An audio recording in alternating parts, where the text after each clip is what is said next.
Okay. Good morning, everyone. So first, I should announce, because some people ask me when is exactly the second midterm exam time, and also when will be our final project presentation and due time. Okay. So the midterm exam is quite fixed. The first day of the class, that time you scan through, because we do have some online students, they need to schedule it way beforehand. So the exam we cannot change.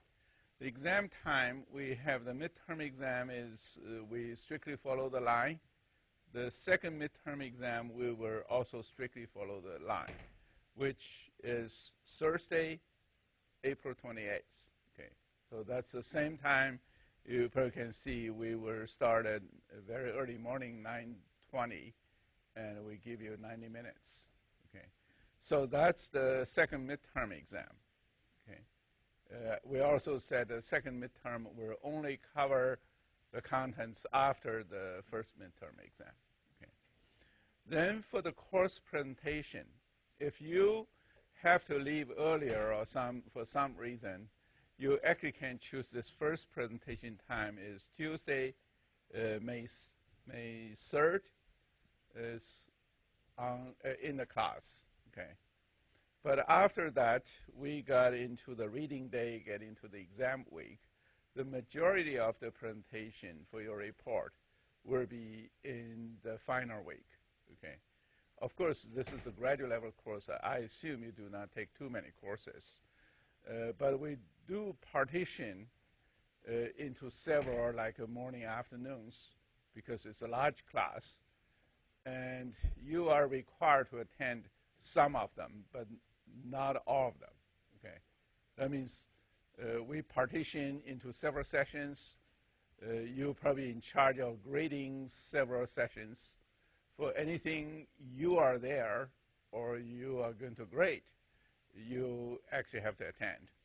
For other sessions, you may or may not want to attend, but you are welcome to attend anytime.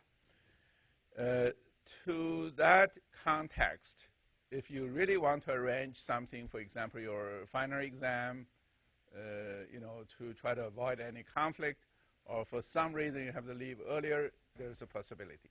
Okay.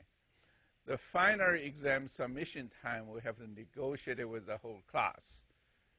But I assume even you want to leave earlier, you should be able to upload it on the internet, because everything will be downloadable from the internet. So it should not affect your schedule too much, hopefully. Okay. Then for the second assignment, I haven't finalized yet. So I said it's not ready yet, but it will be ready before Sunday night. Okay, they simply said this weekend I'll finalize it, I'll publish it. So for the spring break, you're definitely welcome to look at assignment 2. You may find something you already can do it. You just go ahead and do your assignment. Okay. We do not intend to give you a programming assignment, because usually a programming assignment will take longer time. We want you to spend more time on your projects. Okay, so that's a major difference from the first assignment. Okay. Any other questions related to the remaining of the course? Okay. So hopefully you will be able to, to wrap up nicely. Even some people said they got a little disappointed with their midterm exam, but this one midterm exam only take like 20% or so of your grade. So you have another midterm. The major one will be your project. Okay.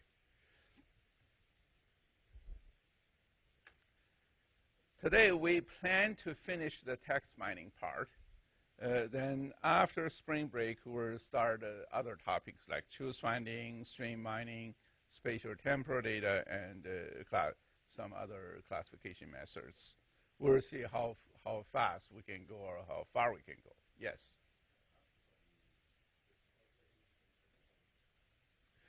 Yeah, the project checkpoint is 12th, the end of 12th week, I think. Yeah. Oh, you mean this one, the survey, research survey due. Okay. Research survey due, we ask the end of the 12th week. That one I should emphasize it. Why we want it earlier? Just because we don't want you finally rush your project and research survey at the same time. That would be really rush. Finally, none of them you do a good job. So the research survey is like a paper. If you are working as a group mode, you can do the same survey as a group mode as well. Okay, that means you can do individual survey, you can do group survey. If you present in a class, that may substitute your survey. Okay, but you know, we for each class we at most can get one student. We definitely cannot get more because the class, the contents is quite heavy. Okay, we don't want to spend too much time just on your presentation. Okay, is that clear? Yeah. So you strictly follow the line. The survey is also uploaded to the web. It's like other survey papers. Okay. You need to list a good number of references in your survey. Essentially, I like the survey to be coherent with your research, so you don't have to do double, because your research have to survey something as well. Okay.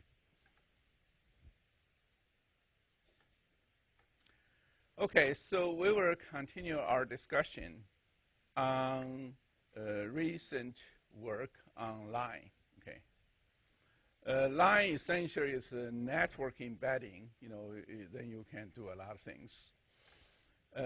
This paper is quite recent. Like I said, it's just last year W conference. And essentially, is you want to embed things to find, for example, finding similar entities. Okay, how do you find similar ones? The first order similarity is just based on these two nodes, whether they link together in a tight mode, in a heavyweight mode. Okay, but the second order similarity is based on your neighbor's link, your neighbor's similarity. Okay, so. But this is different from the sim rank. Sim rank is look at your neighbor, then you look at neighbor's neighbor, neighbor's neighbor. That's a very expensive one, right? But this similarity is based on embedding. This is different from sim rank. Sim rank just based on whether they are identical or not. Okay. So we also mentioned for the first order similarity, we basically put each one actually embedded into a vector. Okay. For embedding, I probably should mention, I do not know how many people know Google's word2vec. How many people knows word2vec? I do not see that many hands. Okay. A few years ago, I believe it's 2013. Okay. Google, a group of researchers in Google, they got a very interesting method. They put, you know, because you want to find, suppose you want to find a word, whether they are similar, okay? What they do, of course, they use lots of data. What they do is they take this word, look at the surrounding words. You can say surrounding is a bag of words. And, of course, there are many, many occurrences of this word.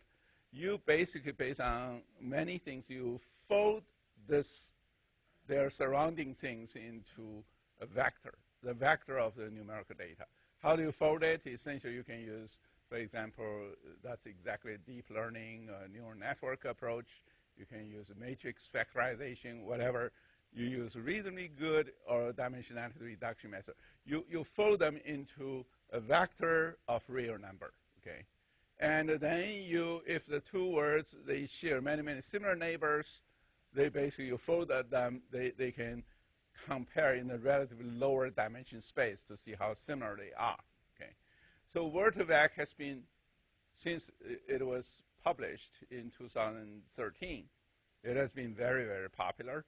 and has been used in many, like a natural language processing or data mining. They have been used this one very popularly. Okay, and the difference of this one comparing to Google's Word2Vec, Google later even developed one called Paragraph2Vec. Okay, you can get it a little beyond the word. Okay, but this one essentially is you try to use network structure to embed things using network structures. Okay, this one is you embedding the vector. You embed the word. Suppose you can think it's embedded to for the first order, just based on their directly similarity, direct links, you embed them into the vector. Okay, and with this, essentially, is you embed this one into a low-dimension vector space. You represent them. Then you compute their joint probability.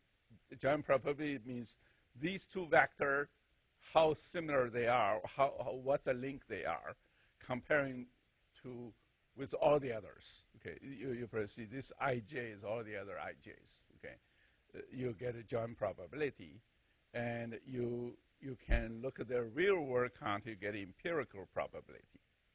Then actually the KR divergence is look at this one's difference, these two's difference. Okay, empirical one and the joint probability. These two joint probability, you look at their KR divergence to see how different they are.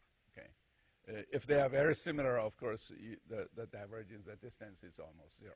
Okay, if they are far away, it becomes it's bigger. Okay. So we also mentioned a little on the KR divergence. Essentially, is try to compare the two probability distributions.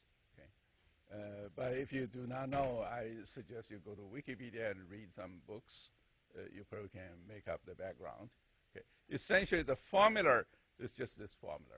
Okay. You probably can see the formula is for any x in this domain. Okay, you want to look at the two distributions, their log, and you take the first one because it's not symmetric one. You take the first one times this one's, their log differences on their distribution. Okay, so that's the. Now I just give you they extended it based on the network structure. They extended to the second order similarity. Okay. The second order similarity essentially is you look at two vertices, U and V. You are looking their neighborhood network structure. That means you look at these two nodes, how similar they are. You look at how similar their neighbors are. Okay. If they share many, many common neighbors, they will be very similar. Okay. So that one, essentially, you still embed the vector, but you are looking for their neighbors. Essentially, is you just not look at your own, but also you look at your neighbors. Okay. Then you for their neighbors, you can look at their KR divergence in a similar way to see how similar they are. Okay. So based on this, they actually work out an algorithm. The algorithm essentially is try to optimize O1 and O2. Okay. O1 is first order similarity. O2 is object function for the second order similarity. Okay. And their optimization essentially is approximation, using iteration. They try to optimize it. But the detailed algorithm, I probably say I will not get into very detail on this algorithm. Basically, it's optimization. That means you do some training based on your data, and you actually want to consider your training actually try to match the first order proximity and the second order proximity. And their concrete algorithm actually is try to train them individually, then they combine the result, concatenate the result. Actually, in the paper, they actually said if you train them, jointly, probably the result could be even better. Okay, but they do it, train them individually, then they concatenate the results. they also consider how to handle if the network is very sparse, how to handle it. Okay, but I may not go into the algorithm in detail. But all these are. I think the code is open source. It's published. If you do not fully understand the algorithm, you still can use it. Okay. So they actually compare with many other methods, including graph embedding method, including matrix factorization method, including deep work method. You probably see many of these are just published very recently, like in deep work, it just published less than a year ago in KDD 2014. Okay. But their comparison actually shows even in the very large data sets. For example, they use Wikipedia, use Flickr, use YouTube, use DBRP, including author citation, paper citation. You probably can see they have several networks they did a comparison. That means they work on the language network, social network, citation networks. And the comparison, if you look at the number of nodes, number of vertices in the network, is in the order of like millions. Okay, even the DBRP is not a million, but it's very close. And the edges is in like this Wikipedia. The number of edges is in the billions, okay, because there are so many links within Wikipedia. And at least the others are all in the, like, this is 22 million, this is 2 million, this is 20 million. They really use a very large network to do this comparison. And even for the training, you can see the training is non-trivial. You use really like 70,000, 75,000 these training labels. But the interesting thing you can see is this. Okay? The visualization probably can really tell you something pretty interesting. Because if you think about something should be similar, they should be clustered nicely. Okay? If you, based on similarity, you can find similar nodes really clustered nicely. You will find the region is, the color of the region is somewhat nicely distributed on the clusters. Then you can see, for example, using this line, the second order embedding, you probably see the red, green, and the blue or somehow is separated. It's reasonably nicely separated. You probably can see the red is this part, green is the other parts, the blue is down part. Okay. But if you look at this using graph factorization method, this A, you can hardly distinguish the colors. That simply says the similarity, the result is not that good. You probably can see that. Okay. And for the deep work published in KDD 2014, you probably see it's a little nicer separated, but it's not as nice as this line. So the visualization can tell you which cluster or similarity is somewhat better. Okay. But of course, you can look at the real accuracy. Probably that one will give you some real, like the quantitative measure give you the real trustable one. So you probably can see this GF is a graph factorization method published in 2013. Deep work is the one, the KDD 2014. So then you look at their line work, you probably see on these several measures, like semantic, syntactic, overall, and this one, line, the second order is always the best compared to the other methods. Some are substantially better than the others. But the time overall is quite comparable with the others, right? It's just 2 to 3 hours. But if you look at their two other metric, like a micro F1 and macro F1, you also can see this line give always the best results if you use both first order and second order similarity. Okay. So that's the one you probably can see is it simply says in the language network you find something quite encouraging. This method consider both first order and second order. Okay. And for the social network, they also show the similar results, like in the Flickr data sets and the YouTube data sets, you also show they got the best results compared to the other rival methods. Okay, so that simply says, in the network, if you consider embedding method to do it, you should think about it, not only their direct links, but also their neighborhood similarity. Okay, so that's a very good proof. Okay, that I just give you a very simple introduction on their line work. Of course, I said if you want to read a paper, okay, I probably should point out again. Okay, you go down to our website. Okay, I think at the very beginning we have a paper. There's a course-related research papers. If you click the button, you actually get this text mining. All the paper we lectured are directly clickable. For example, like this line paper, you click it, you actually can get a line paper right away. So it's just a few, 2 or 3 clicks, you get the paper, you can read it.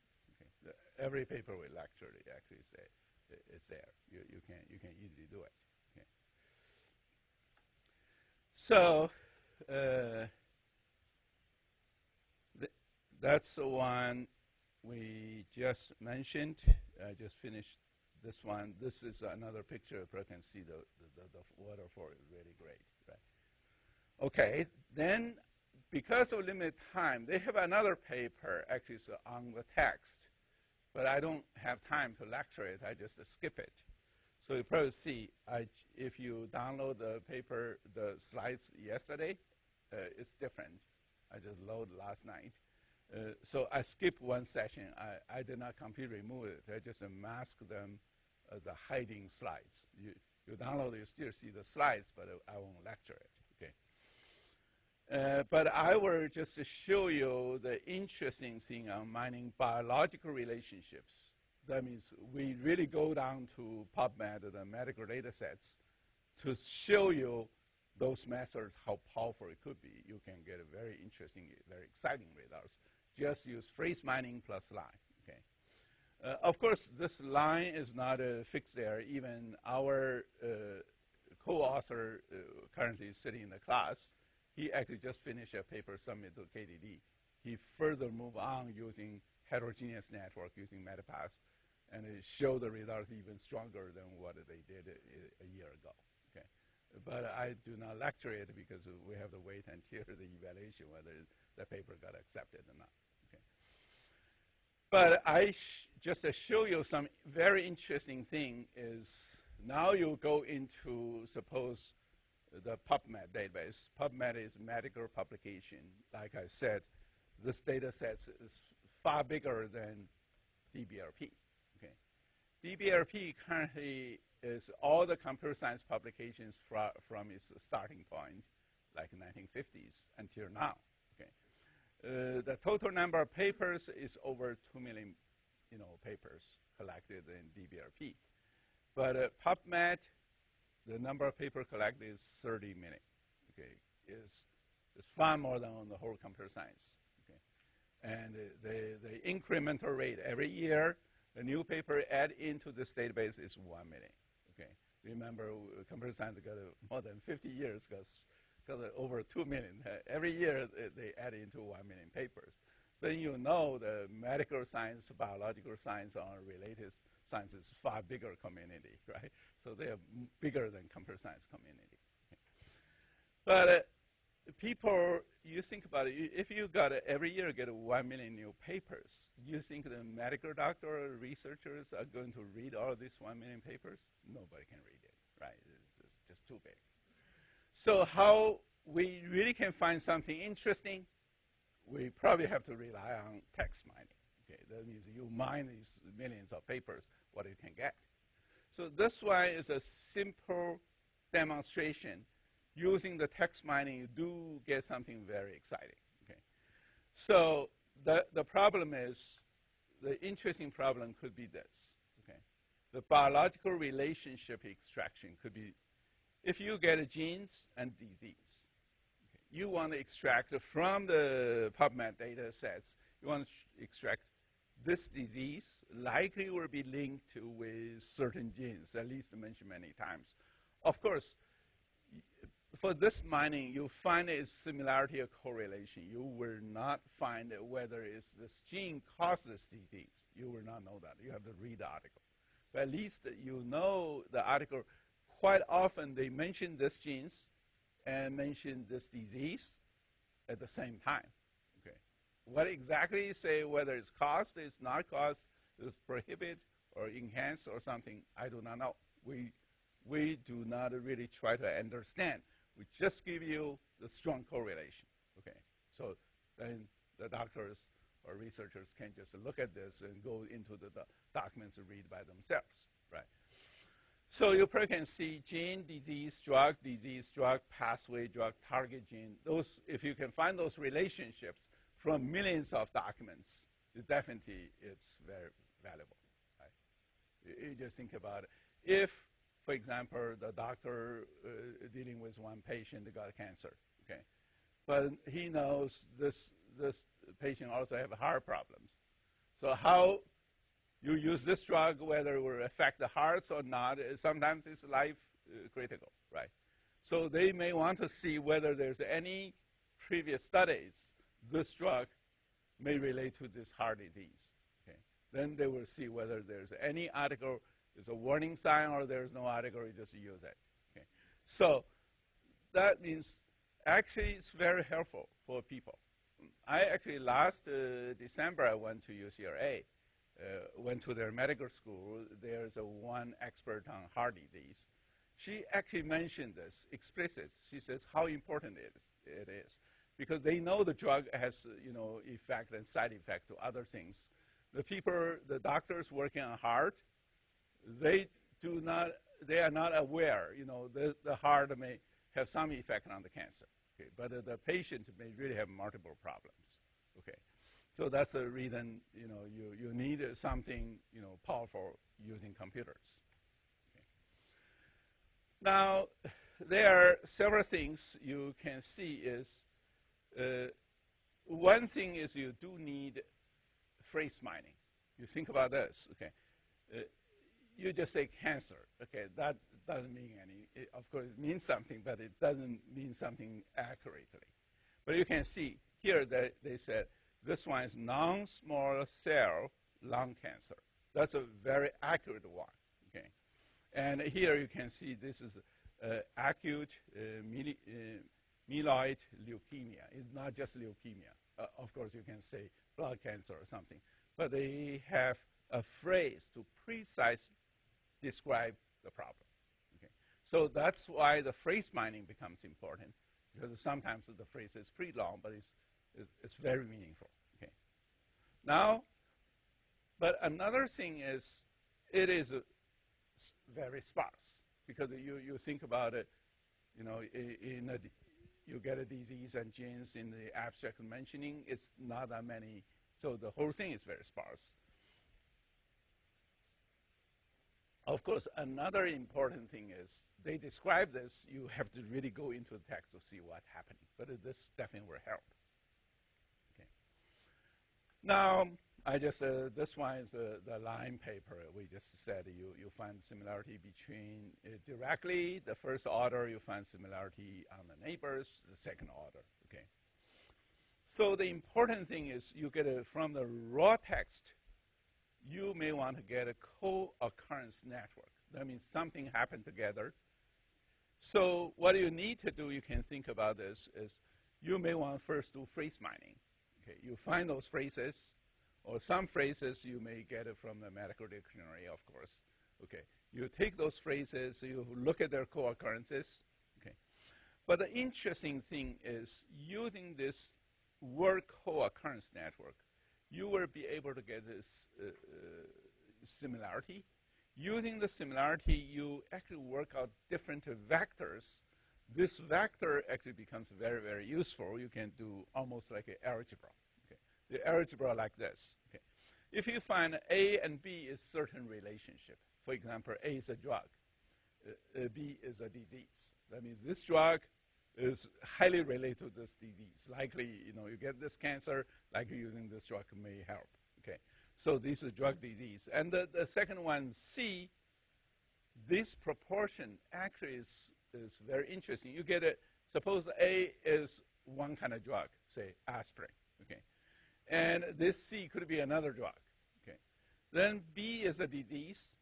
You, based on lots of occurrences, you will find this D is another disease, okay? That simply says you really find this relationship is similar to the other relationship. You will be able, using this vector computation, using embedding, you will be able to calculate it, okay? That means, just give you a simple example. If you go down to the newspaper or Wikipedia, you try to find it. You find it, you put it Paris, you say France, okay? Suppose you get this. And if you put another country name, say China, you want to get this correspondence, you may get China's capital like Beijing, because this is France capital is Paris. Okay, you will get this kind of magic because their correlation, they share kind of similar feature. They have a proportionality. So that means if you get these three things, like a B and A as a vector, embedding vector, you plus C there, you will get the next one out. Okay, so using this idea, you will be able to find similarity in a very interesting way. Okay, so what this experiment's done was done by the student who actually worked out this line paper. He joined our research group. Okay, so what he did experiments is this: first, try to construct the biological entity list. How he constructed? He basically got this two. One is using seq phrase. One is using biological vocabulary. You go to Wiki, go to mesh terms in PubMed, you will get those biological terms. Okay. Then the using seq phrase and the maximum matching, you may be able to detect and extract biological entities from the biological text. Those are based on the research papers. That means you collect lots of research papers, you build these networks. You will be able to use seq phrase plus this line. The line we just introduced, that's one reason why I want to introduce you this line. Then you will be able to do a lot of calculation. These similarity matching use vectors, you will be able to match it. I better show you the results. Probably you will find it's quite amazing. The experiments was done in this way. Okay, he took PubMed abstracts. I forgot exactly how many PubMed abstracts. It's somewhat like 20 million. Okay, abstracts. Take a sample, this 10% in the random sample way. Actually, when I show this in the UCLA Medical School, they say, why you do it randomly? You should take the most recent 10%. The result you got probably will be even better, which we agree, because most recent one, like last 10 years research, probably is far better than the last 50 years ago, right, something. So then using this biomedical vocabulary plus seq phrase, we'll detect phrases using 200,000 phrase list. Okay. Then build a co-occurrence network for the words and the phrases, then using to learn the entity embedding from this co-occurrence network using those line method. Okay. So you probably can see the result. The first result shows is finding related entities. Okay. Finding related entity means you give one, like leukemia, which is a blood cancer, right? You give it one, then you want to find what are similar terms related to leukemia. Remember, this is still very useful because, for example, you go down to the doctors, you say this person got, say, lung cancer. Actually, the doctor write it down may not even write a lung cancer because there are so many precise medical terms, you may not even know it. But the doctor actually using this to communicate with other doctors because they know exactly the diagnosis. So those are the things it's important. You can see this leukemia, the word, the similarity word. He actually listed all these things. Okay, of course, I may not really know this one, but actually those doctors said that this is actually is very good because you really got a bunch of similar words, linking with leukemia. But the magic thing actually is here. Okay, he uses vector computation. You probably can see it's pretty magic. Is this? Suppose you give one example. That's a seed pair. Give one example. Say breast cancer and BRCA1. Okay, BRCA1 is a gene name. Okay, some people just pronounce it as BRCA1. Okay, BRCA1. You probably know this gene name itself is named somehow related to breast cancer because BR means breast, CA means cancer, right? So BRCA1, this gene, definitely is linked with breast cancer. Okay. But the key is he's just taking this one as a seed and put into as a query, put into the system. Then he's going to ask, not going to ask breast cancer. He will ask other diseases. For example, you can see this is the acute myeloid leukemia.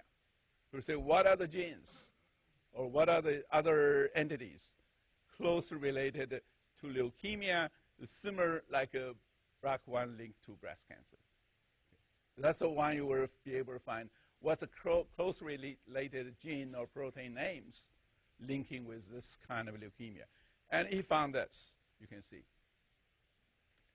Then he put another leukemia. It's an acute lymphocytic leukemia.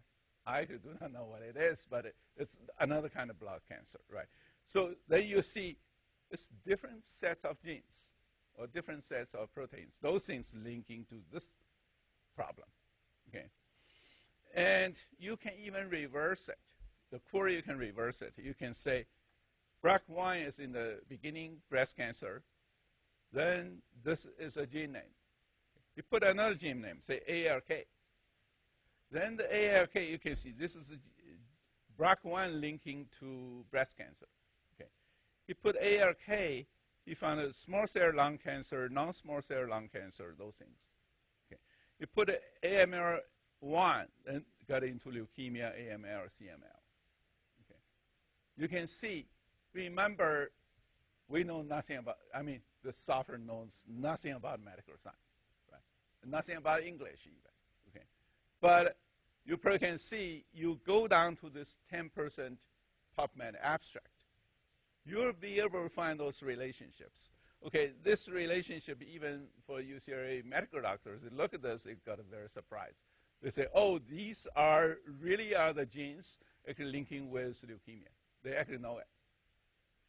So they just find this is pretty magic. Okay. And here you probably see leukemia, you put a drug. Okay. Now you get a small cell cancer, you get another kind of drug. Right. And you put a drug here, then you say aspirin relate to what kind of problems. Then they actually said aspirin relate to this peptic ulcer bleeding and something.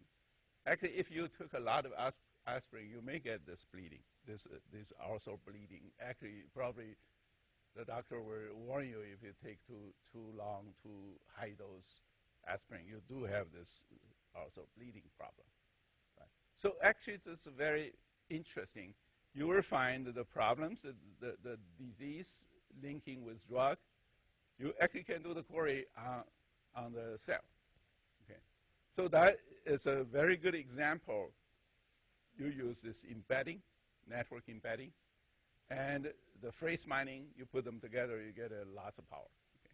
Okay. Actually, the UCLA medical school, their HEART, the group, they are working with us. They really find we are doing something quite exciting.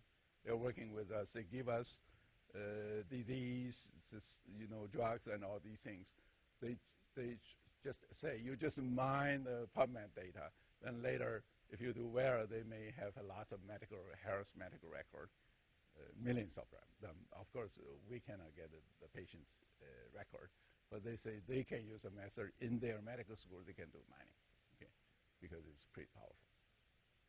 Okay, and he actually even did one experiment, which is very interesting. Is on the very recent published Cell paper, which is a journal, is a top journal in medical science called Cell. And he actually found, he wanted to find using the embedding method, compare with Cell paper's finding. Okay, that's a really rigorous paper. They did a lot of research. They find those drugs have certain values. Okay, the value in general is the smaller the better. Okay, so then using the embedding for these drugs, you find those values. You probably see these values. You really do the line by line comparison. It is very close to what Cell is finding. It simply says the Cell did a real rigorous medical research. Sometimes it may take years to do medical research, find these drugs. These drugs have this effect. They put the numbers. Okay, but the embedding just blindly mine abstracts and finding something. You can see it's pretty comparable if you look at numbers. That's a little magic. Simply says you can find something. Actually, they do deep research, find something. You actually can just do the text mining, can find something interesting. Yes.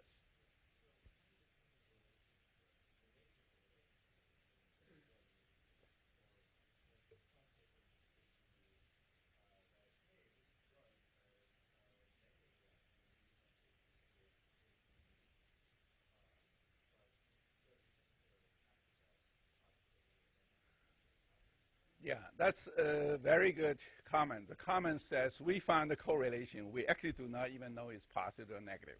Okay, for example, you say this drug, maybe the people say this drug does not have any effect on this problem. Okay, but they do mention this too. But remember, if what you find is not only mine one paper. You mine millions of papers, right? You get millions of papers. If this drug has no effect on this, probably mention it once or twice would be okay. They don't keep mentioning it, right? They simply say this drug and this disease, they do have some relationship. Then they mention many times. But it's positive or negative or uncertain, nobody knows. That simply says we mine this co-occurrence network, but we do not know whether co-occurrence is positive or negative. I mean, you need to go deeper. Actually, I do have some students now working on they call claim mining. Claim mining means they really want to mine whether it's positive or negative. But remember, it's a very tricky thing because positive and negative, if you mine Yelp, they have sentimental words. They say, I really hate this restaurant, or really this is something. They actually can write a very sentimental words down there, you can get it. But in medical research, the doctors do not really write much sentiment, those researchers. They write it in a very precise, very implicit way. Actually, it's very hard for our computer scientists using just the natural language, those sentimental words, try to identify positive and negative. Okay? So in many cases, they actually get it under this condition, this is likely to be right. Under the other condition, likely this has little effect or something. They write in a very, even in the conclusion, they may write this way.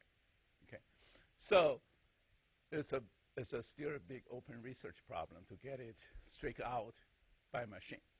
Okay, but at least this one is finding correlations. Right? Positive and negative, we cannot judge.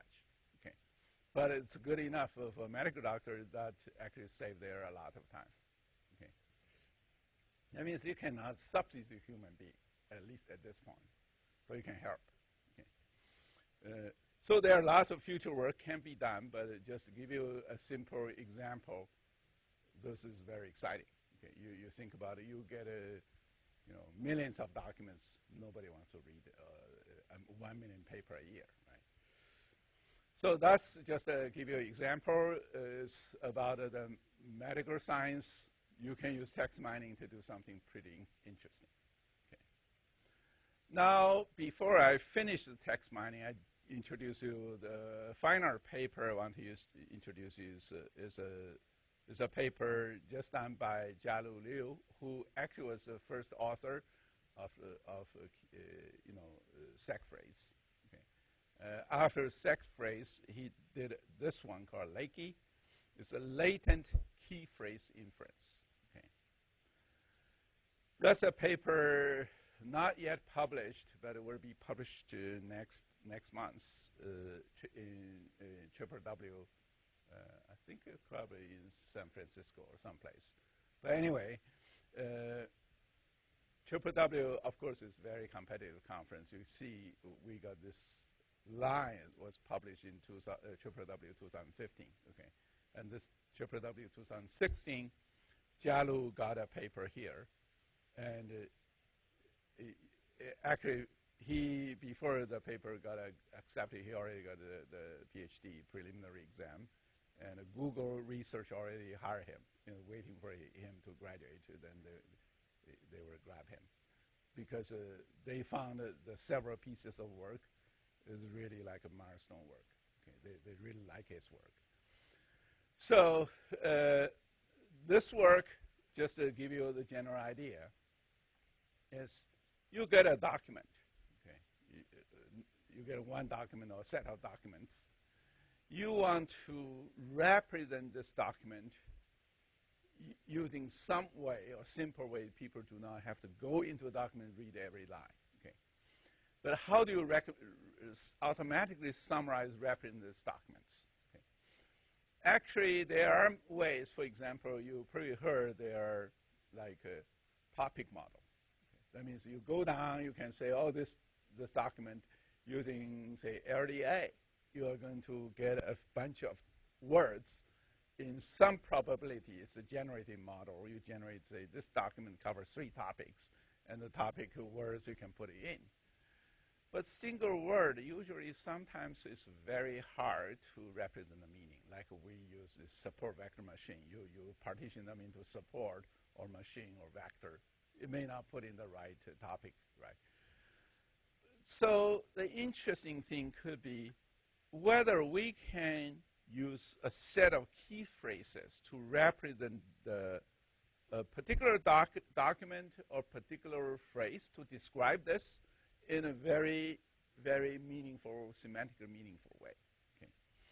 So you probably can see, you can take the documents. One way to represent is use a bag of words. Okay. You probably know, the document in most IR. Okay, just thinking any document, just a bag of words. Okay, you can write down like this. Or you can use topics. You partition them into several topics. You put the topic words and the distribution based on the generative modeling. And you can use some knowledge-based concepts. Okay, you can represent them in a knowledge base, like a hierarchy of the knowledge using those, some people using WordNet or something. Okay. But the interesting thing is, if you can use a set of key phrases, even those key phrases may not appear in this very document. Maybe, for example, if you get a key phrase, suppose DB scan, if you can find a data mining, even the whole document has no word called data mining, but you find this one is really a data mining paper, you may say, oh, this one is data mining. That probably could be very interesting. Right? Can we do that? Okay. So that one, what he did is try to use a latent key phrase inference to represent documents. So if you look at the typical other methods, one is a bag of words, a bag of phrases. That's the earliest one. If you go to 1960s, 70s, people just started information retrieval. They use bag of words to represent documents. Okay.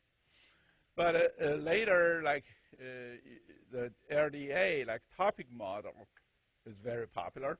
Essentially, is you were thinking each topic is a distribution over words. Each document is a mixture of corpus-wide topics. So that's a topic model. But sometimes it's still very hard for a human to understand. For example, the typical way could be this. This is one article. You do the generative model. You take a bunch of documents. You look at the whole corpus. You may generate this topic. You say, oh, there are several topics covered by this article. And you can write down one is this topic, another is this topic. You can write down like this. This is a typical topic modeling approach. Okay. And there are also like a called concept-based model using called ESA. The one actually is, for example, you take this. This is one article in Wikipedia. Okay, then you find the article say Panthera. Then you may find a cat, leopard, or like roar, like something. You can write down like this based on the concepts. You can write down like a hierarchy. You can give different probability. Okay. And also recent development is Google's Word2Vec. Okay. Word2Vec is using word in the documents and try to find a word embedding, try to, based on the neural network model or something, like that, you try to find an embedding space. That means you map those words into this vector of numerical real numbers. Okay, you map those real numbers into phrases. You'll find something closely clustered together. So you will find, oh, there are several clusters. Okay, you will be able to find a set of things. They cluster together. You use word embedding. You can find a word to vector. Then you find similar things to represent the documents. Okay. But what his argument is this. Okay. The first thing is quality phrases is much more meaningful than the single word. That's the one we already seen that. Okay, using SAC phrase, you already seen this. Quality phrases is very useful. Okay, and if we can represent document using a set of document key phrases. Okay, that probably will give you a very good representation rather than single word. You probably can see is you got this corpus. Extract those corpus, you will get a set of quality key phrases using SAC phrase or something. You can get this. Okay. Once you get this, you may be able to represent this key phrase using a long vector.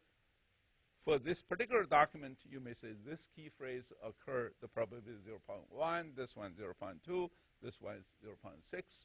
You can write a vector based on the keyword, the key phrases it appears. You can get a long vector. And using this query, you may be able to get something out. Okay. But that one that's not what we recommended, but at least it's doable, right? But remember how many key phrases you will get in a large corpus? You will get a lot. Think about this. There are so many key phrases in the corpus. You will get a very, very long vector with very small probability. If you just use the query, you may not get something meaningful. You just get the original key phrases out. That's the same as bag of phrase model in the early IR field. What you want is you want to get something more interesting, more insightful. Okay.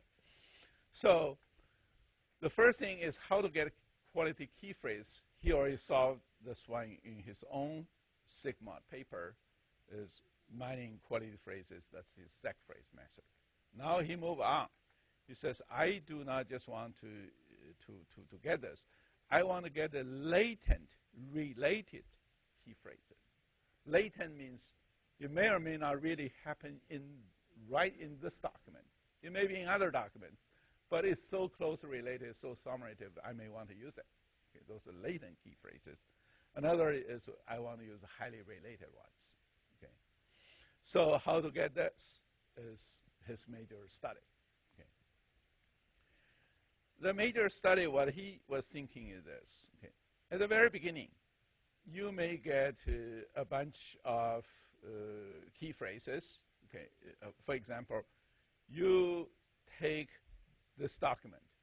Document is supposed is a document that a DB scan is a method for clustering in process of knowledge discovery or something. Where a DB scan was proposed by who and who. Okay, that's just one suppose is a wiki entry. Okay, you take this, you will be able to construct a network like this. Okay. The network may say something is a little more general, like data mining. Something is very concrete. The very concrete one, he marked this one in the dark one. You probably, if you know any of those plate graph, you probably see the thing really occur. You mark them as dark one. Things are hidden. You do not paint them. Those are the hidden words. Okay. That means data mining or kernel k-means or those things may not even appear in your document. Okay. But those are the things really appear. The appearance, for example, knowledge discovery appear once, DB scan appear twice, clustering appear once. You can write down this. Okay. Then the key is how you can build up links with those things may or may not even appear. Okay. Then you build a good network. You use this network, you will be able to summarize your document, answer queries. Okay, so that's the general philosophy. That means how you can do this. He assumed the whole network you can construct it is a directed acyclic graph. Directed acyclic graph means something could be a little more general. You probably put a little on the top. But it's not strictly hierarchy because the hierarchy, many things actually form like a DAG. You think about it. The DAG is probably more natural or more precise representation than the hierarchy. Because the hierarchy, many things, they may belong to more than one parent, right? So then what he wants is compute those weights. Build those links, compute those weights. The weight is, if it's too small, you'll probably say there's almost no link. Weight is heavy, means they really link to the higher level ones in a tight way. Okay. Now you probably see what he was doing. Okay. He partitioned this key, that means a latent key phrase inference, into two parts. One called offline processing, one called online processing. What is offline processing? Offline processing means you first take this whole corpus. You do phrase mining. You mine the quality phrases. Okay. Then you take those phrases.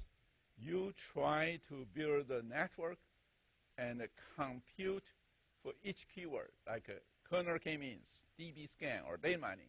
For each key phrases, you want to compute their related, most related sets or ranked sets or weighted sets of other key phrases.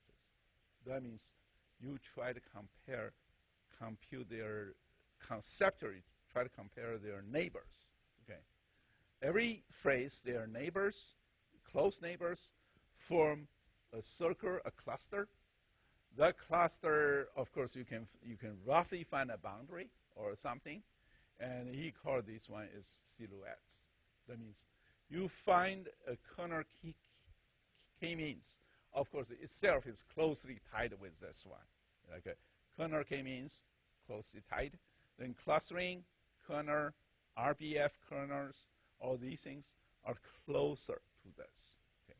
Of course, something very, very small weights, you probably think is beyond that. Okay. But since they're closer, you may find a silhouette to encircle it. Okay. That means he called quality phrase silhouetting. That means try to find this silhouette to encircle the most related one. Of course, you have to compute it to get those most related ones. How to compute it? Immediately, I'll give you how to compute it. Okay. Suppose you find this silhouette, you build this key quality phrase silhouette and build this network. Then you are going to use this network to answer your queries or even put a document. Now I'm going to give you the document to what are the most important concepts based on their relationship you mine from the whole corpus. That means this one was done by mining many, many documents, get a whole corpus, you play with it, you get this. Okay. Now you give me a particular document. You say this document is a computer science publication. Okay. You give me this. This one was you already built up a big network. You are going to take this, go inside, try to compute for this particular document what key phrases are weighted high. Okay.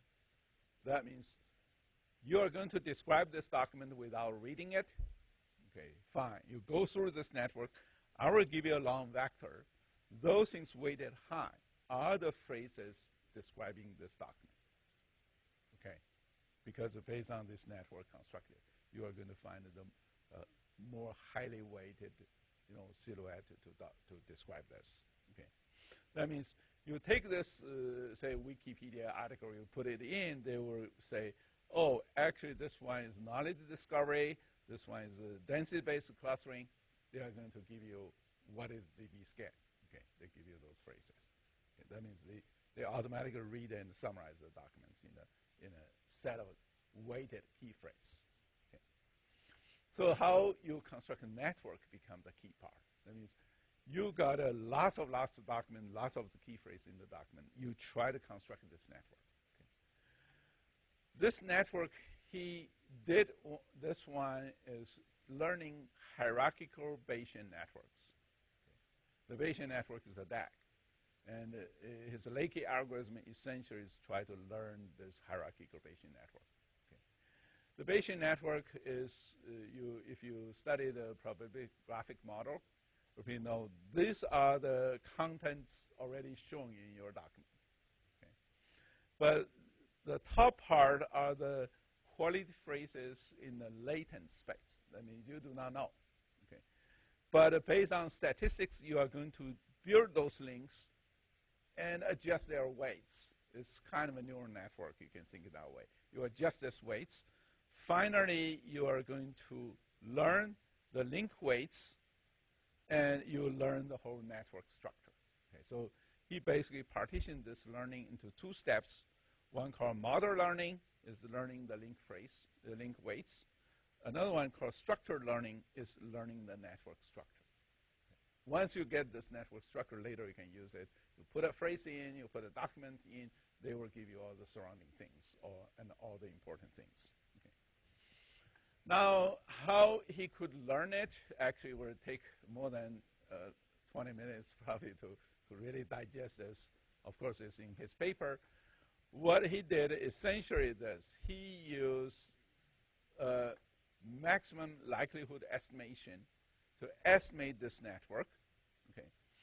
And at the very beginning, he used some training data on the documents, but then going through this expectation maximization, this EM algorithm. That means for each document, he will collect sufficient statistics.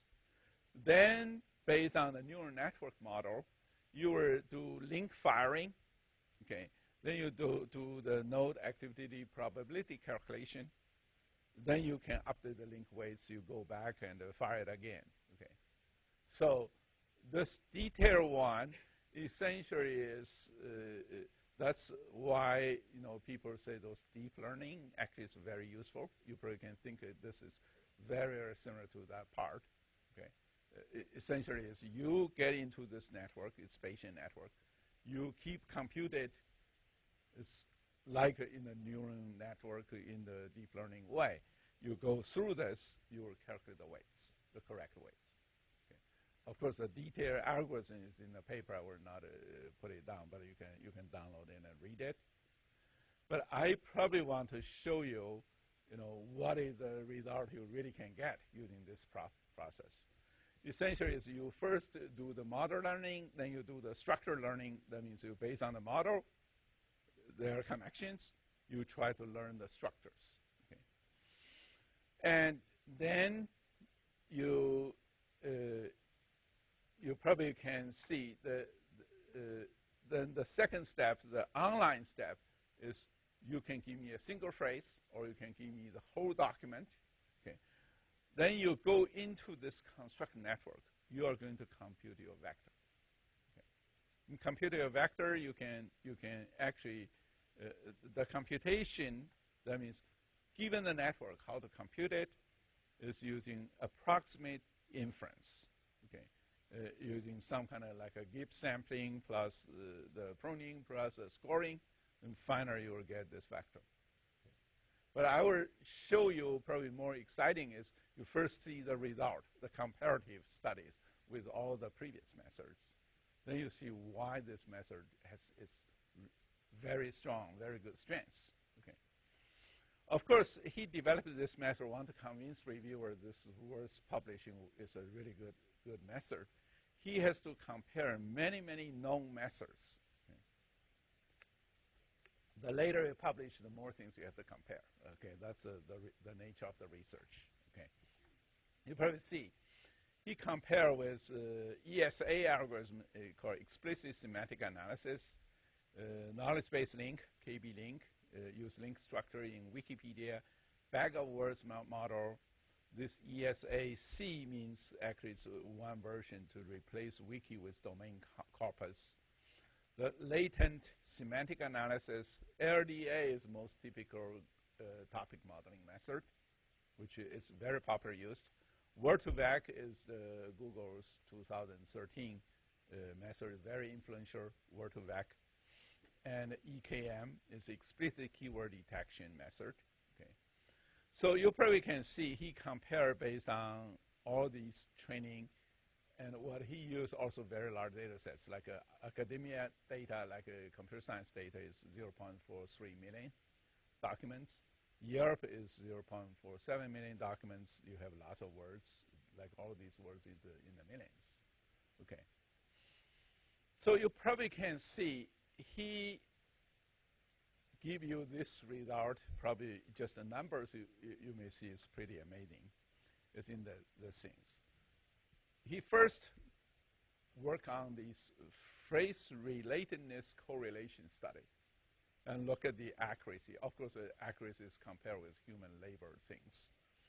Another one is document classification. That means you get a document which class it should belong to. That's also compared with the human, labor one. Okay. Then you probably can see the method comparing with all the others. You probably see this bag of words model is pretty poor. You get like a 48% or 51% accuracy on academic and Yelp. But the amazing thing is his method on academia data and Yelp data get far higher than all the others. It is like almost amazingly higher, because you look at among all these methods, probably LDA, this topic model give you almost the best one. Okay. But if you look at the LDA, he compared with this, he is substantially higher. Okay. That's about a phrase-related correlation. And then you look at the document classification. That means you give me a document, which class this document should belong to. Okay. That's a human has a judgment. Now you compare how the machine can do. And you probably can see in this one, the Word2Vec is substantially higher, Word2Vec comparing with LDA. This Google, that's why Google claimed they got something really amazing, right? This Word2Vec, LDA only got 0.36 accuracy, and Word2Vec at 0.66. It's almost double. The Word2Vec, double the LDA. But you look at Lakey actually is substantially higher than Word2Vec. Word2Vec. And if you look at the Yelp, it's also the similar thing. You probably can see the amazing result. That's the one. Actually, you may want later. You may want to see if you get some real good task. You may consider this Lakey in a serious way, because you just look at the comparison. Okay. And then you look at the scalability. That means the number of samples is in the, this one is thousands of samples or even more. You look at the scalability, is linearly scalable. Simply say, give me double, amount of documents, number of documents in the corpus. I spend probably just approximately double time. So this is linearly scalable. So that's a good thing. You can, of course, you can further enhance it using powerful computers. But you may want to see is what is really happening, because you want to see the real life examples to see what you can get. Okay. So then he give you the query, okay. Then give you the result. You probably look at this. You probably were maybe convinced. Okay. So this, he just give a query, say LDA. Okay, LDA. If you are in the science, you probably know LDA as an abbreviation, as an acronym. Even in computer science, you may have two meanings.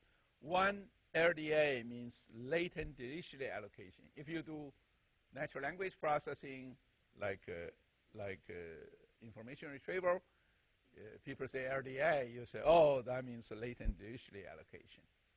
But if you go to electrical engineering, you say LDA. Very likely they were thinking this one's a linear discriminant analysis. You go to statistics, you say LDA, they will think it's a linear discriminant analysis. So this LDA as an acronym really have even in science and engineering, they have two very different meaning. Right? So if you give me LDA, you go to academic corpus, you say LDA, what they will get, you probably can see. You will really get something on all things.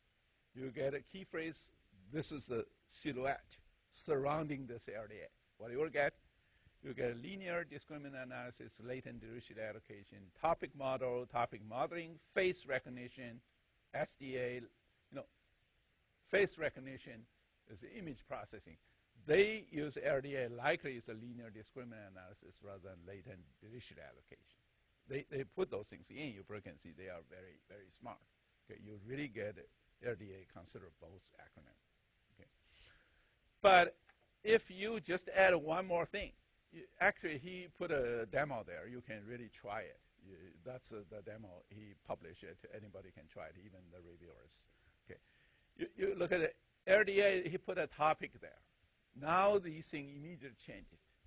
You put a topic there, it simply says this LDA very likely will be on the topic modeling, on latent delicially allocation rather than linear discriminant analysis. Then you see immediately all the surrounding silhouette will change into different things. You can see that immediately get a latent delicially allocation as number one. Then you get a topic model, topic modeling, probabilistic topic model, latent topics. All of these generative models, all of these become topic model things. See, that's very sensitive, right? And if you look at, go to Europe, that's a similar thing. You type a BOA, this is another acronym. Okay. You can see you get a BOA steakhouse, that's the steakhouse, the restaurant name. Then they also have Bank of America. Okay. Bank of America also called BOA, right? So it's not just a steakhouse. So you can get all these things, but if you say BOA steak, then you can see the Bank of America disappeared.